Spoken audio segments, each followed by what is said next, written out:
What is going on, guys? Welcome to another episode of From Screen to Shelf. This is Gabe, and I'm here to do a quick video regarding Steelbook pricing. There's been a lot of chatter online recently regarding a lot of Steelbook pre-orders and the prices they've started out with, which have been a little bit insane. So I wanted to kind of dive into that topic and give my 2 cents as to what's been going on. But before we dive into any of that, just a quick update on the channel, guys. So Will, Chase, and myself, we've been going through a lot of life changes recently. Some of them really good and exciting. Some of them really stressful. So we've been talking about ways to kind of manage that and continue the channel. Some of the discussions have been about, possibly posting less frequently, just to kind of, obviously manage our own mental health and focus on tackling our own personal obligations. Some of it has been discussions about possibly taking a break. We're still in limbo with some of that, but we will keep you guys posted as to how we approach it in the coming weeks. But just wanted to give you that quick update. That's why you guys just have me today. Will and Chase have been super busy, so I thought I would just kind of chime in this week and do a shorter form video to talk about the Steelbook stuff. So going back to the main topic, Steelbook pricing, I think what started all of this was this sucker right here. I don't know if you guys can see it. So this is the Deadpool and Wolverine Steelbook. It's the first variant. I think the second one is with Wolverine on the cover. I just picked up the first one with Deadpool.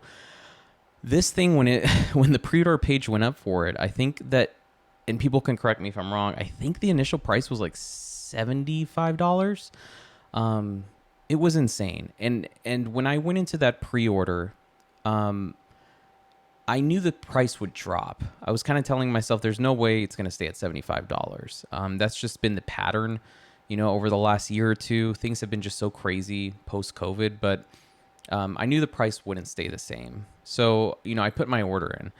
As it got closer to release date, however, I noticed that the price drop wasn't as much as I thought it was going to be. So I think the final total came out to like $58 with shipping.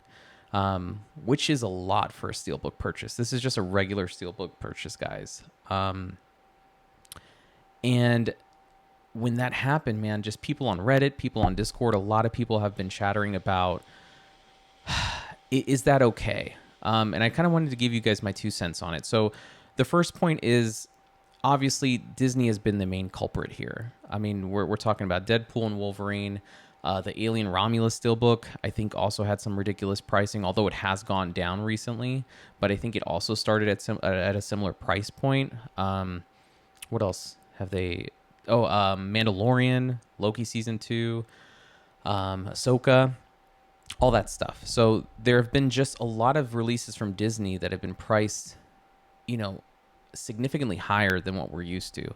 And I'm so torn on it because obviously, one, I think it's hypocritical of Disney in general because they've talked so much about how they've wanted to cut back on physical media releases. I mean, look at what they did just last year with Australia and New Zealand, cutting back physical media there. Obviously, it was expensive, obviously shipping items over there. But I think they've just had a lot of talks and rhetoric over the past few years of, possibly cutting down their physical media and all that stuff. But then they have the audacity to, release 2 variants of the same movie on Steelbook and then price them at this ridiculous price point. So I do think it's hypocritical of Disney. Is it a reflection of where we're at with the hobby? So this is a very niche hobby in general, physical media collecting. Steelbook collecting, is kind of like a subsidiary under, just regular collecting, if you will. And I think that is even more niche in a way. There's not people who just solely collect Steelbooks. Well, let me take that back. There are, but I mean, you just don't see it that often. You know what I mean? So is this really a reflection of the hobby? I mean, I've definitely seen this hobby skyrocket over the last few years. When Chase and I, took over the Reddit, I think that, the numbers were okay. I mean, it was something, close to under, I'd say like 5,000 people. I mean, I think we recently, a few months ago, had a 50,000 member giveaway. So, I mean, the Reddit has been skyrocketing and people posting about physical media has just been a lot. That's been a lot more prevalent lately. So, is that causing prices to go up? It could be. I mean, there's more demand for a product. Companies are going to price that product higher. Just simple kind of supply and demand. And a lot of these steelbooks do sell out. The whole debacle with Lawrence of Arabia. I mean, that thing sold out, and look at the aftermarket. Look at, what people were paying for it. It just got over the top, and it was ridiculous. So, I don't think it's a reflection of where we're at with the hobby, though. I think this is more just kind of corporate greed from Disney. Some people will kind of come at it from the approach of, is it inflation? I'm sure inflation is in there somewhere, but not at, the percentage that we're seeing. Because we're seeing over a 25% price increase. I mean, hell, you can even argue this is probably like a 50% price increase. Steelbooks used to be like $35 around there. So it's just kind of crazy how much it's gone up. So I know inflation has played a role into that, but I don't think it's the entire argument. A lot of people have also talked about, is this the new pricing for steelbooks? I don't think we're going to know until the next 12 months are over. I think, honestly, throughout 2025, we're going to get a better sense of what steelbooks are going to cost and just physical media in general. I feel like it's just going up. It's a super expensive hobby as a whole. I think I can see standard releases going up in price. I can see steelbooks going up in price. Some of the boutique labels, obviously, those are already expensive enough, but I can see those going up in price. If people pay for it, the prices are going to keep going up, which leads me to my next point here. I've seen a lot of people shaming other people for buying these releases. I'm going to play devil's advocate a little bit here. I'm going to say, I think if someone, is very passionate about a release and they want to buy it, and, it's their money, and, they work hard for their money, they should be able to buy that release at the price point that they want to. So like, Deadpool and Wolverine, if someone did want to pay $70 for it, I'm not going to shame them for buying a $70 purchase, or a $70 version of that steelbook. Would I do it? No. So if this thing stayed stagnant at $70, I would have canceled my pre-order. I don't think that's okay.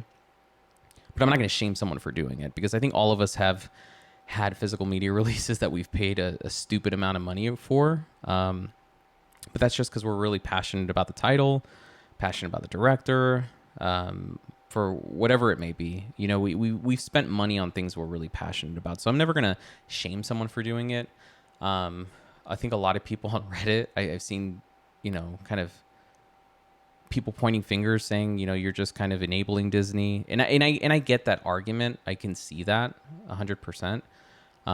Because we vote with our wallet, but at the same time, Disney's going to do what they want to do. And there's going to be people who are going to buy it.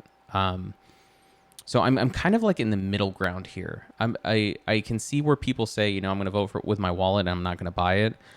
I can see people saying, I'm really passionate about the release. I love that movie and I'm going to pay for it. I don't think either side is wrong. With me, with this release, I reviewed this movie earlier in the year when I saw it in cinema. I just had a blast with this movie, guys. I think I'd given it like a 9 out of 10. I knew I wanted to buy it. I knew I wanted the steelbook. Would I pay $70 for the steelbook? Absolutely not. $58, even that I was kind of hesitant about. I kind of wanted it to kind of go down to at least like $50, but I just wasn't going to make a move at that point. I left the pre-order alone. So I think this is going to be a new trend, guys. I think we're just going to start seeing, steelbooks go up. I don't think this is just going to be exclusive to Disney. I know Disney is starting it, and they're trying to kind of establish this new trend of, steelbooks are expensive, and, if you want it, you're going to pay top dollar. I know they're starting it, but I can start seeing other studios doing it too, especially with high demand releases. Do I agree with it? No. I think that a lot of the studios have really... They've really done a bad job at giving us reassurance as to what they're going to do to keep physical media alive. I think a lot of them have just taken that kind of pessimistic route about, we're going to keep releasing stuff, but only as long as it's profitable. I don't think that they're thinking about the community. I think that they're thinking about their bottom line at the end of the day. So I see this happening with multiple studios over the next year, guys. I could be a pessimist. I could be wrong. I hope I'm wrong. I hope that this isn't the case. I hope that, a lot of studios just keep the prices as they were. But for me, this is definitely going to change my mind about which version of the movie I buy. So typically I would, if it's a movie I really, really like and really, really enjoyed, I would always opt for the Steelbook version. If, the prices are going to be, $70, $50 to $70 for a movie, I might just opt out for the regular ammo rate release, guys. It's really going to maybe shift my buying habits as well with everything that's been going on. But I think we're going to get a better sense of what prices are going to look like and how they stabilize over the course of the next 12 months. I don't think this is just something that's happening with, Disney. I can kind of see this transcending to other studios, other physical media releases as well. This hobby is just getting super expensive, guys. Chase and I did a video a while back in terms of, when you're getting into this hobby, just to make sure that you're you're being mindful and cognizant of how you're spending your money, because if this is the new trend, then if you buy 2 Steelbooks for the month, that's going to be around $100, which is over the top. It's crazy. But that's just kind of the world we live in right now. So you have to be very selective about the releases you want to buy, about the purchases you make, about which movies you want on Steelbook and which ones you don't. I would say that's the only good thing that's coming out of this. I think it's, maybe solidifying even more which movies I really want on Steelbook and which ones I don't. But, everyone's going to kind of take this a little bit differently. I'm not happy about it, as most of you aren't. I think it's just over the top. It's too extreme. But at the same time, if someone wants to pay for it, I'm not mad at them for that. You know what I mean? If they're passionate about it, let them buy it. But I'd be interested in seeing what you guys think. So comment down below. Let us know what you think about the recent Steelbook prices, the pre-order prices they've been starting out with, where they've been kind of falling. I think I've been seeing around the $48 to $58 mark with a lot of these releases is where they end up at. Comment down below. Let us know what you think about that. Also want to give you guys a quick heads up too. Always, especially if you're ordering from like Amazon or Walmart, make sure you're always looking at what you're charged as the final price, because I've definitely had instances like with Taxi Driver, when I ordered it from Amazon, you get that pre-order price guarantee. They didn't do that. So they had charged me the full, I think it started off at like $45 or $48, and that's what they charged me. And I left it alone for a good week and a half, because I thought they would just adjust the price over time and credit me, but they never did. I actually had to go through customer service and ask them and say, hey, this thing, dropped in price and you guys never gave me the difference. So always be mindful of your pre-orders. Double check to make sure you're being charged the accurate amount. That's just something that I've seen over the past few months, at least on my end. So something to definitely watch out for. But definitely interested in hearing what you guys think about these Steelbook prices and where they've been going and where you think they're going to go, in the next 12 months or so. So as always, we appreciate you guys for listening. Stay tuned for more content, and we will catch you guys on the next one. Later.